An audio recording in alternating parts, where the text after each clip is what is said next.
اجړا سره زنا کول او بیا غسل استل به څنګه کوي. کو تاسو زموږ په چینل نوی دا سبسکرایب کړئ او د بیل آیکن هم دباو کړئ چې تاسو ته د جنسیاتو متعلق معلومات فراهم شي. او زموږ ویډیو د ماشومانو یا د فیملی سره مه ګورئ، هینډ فري استعمال کړئ یا دا ویډیو سکپ کړئ ځکه چې دا خاص کر د بالغ حضراتو لپاره ده.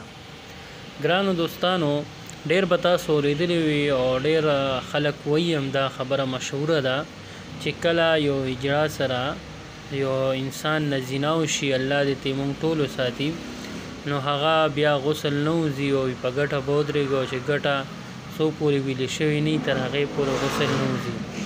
نو دا ډیره یو بیکاره خبره ده چې څوک هم الله دې لکه اول دا غلط کار چانه نه کوي، خو انسان دی کو چانه داسې غلط کار وشي چې اجړا سره هغې غلط کار وکړي، زنا ترې وشي، نو هم په ساده طریقه به خپل غسل وکاږي. غسل کې 3 فرض دي: خولې ته اوبه اچول، پوزې ته اوبه اچول او ټول بدن باندې اوبه اچول چې ټول بدن لوند شي. طریقه دا ده چې خولې ته به اوبه واچي او غرغړې به وکړي او توبه کړي، بیا به خولې ته اوبه واچي او هغه به غاښونو باندې ګوته ووهي چې غاښونو ته هم ورشي، او بیا به خولې ته اوبه واچي او ټوله خوله کې به یې تو کړي او اوبه دي دغه شان چې ټوله خوله لمده شي. بیا به پوزې ته اوبه اچي، د پوزې ته چې اوبه واچي دا به پوزې ته یو ځل اوبه واچي، را به یې کاږي د دې هډوکي پورې به یې راورسي چې پوزه تراوه شي، بیا به پوزه سون کړي او د ګسې لاس دا کچې ګوته دا به پوزه کې ووهي چې دکه کم ځایونه دا ویښته دي چې دا لامده شي.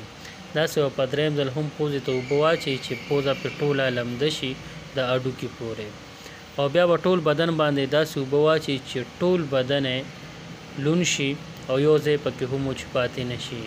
بس د دوی غسل وشو. دا غسل نه پس په سچه باندې توبه وکاږي، دا به ووایي چې الله بیا به دا کار نه کوم، او بالکل دغه کار نه به اجتناب وکړي چې بیا ته داسې غلط کارونه شي. امید دی چې ویډیو به ستاسو خوښه شوي. که ویډیو ستاسو خوښه شوي لایک کړئ، چینل سبسکرایب کړئ. حکیم صاحب سره د دوایۍ دپاره رابطه تاسو کولی شئ. د ټلیفون نمبر یې دی 0313 94 898 53.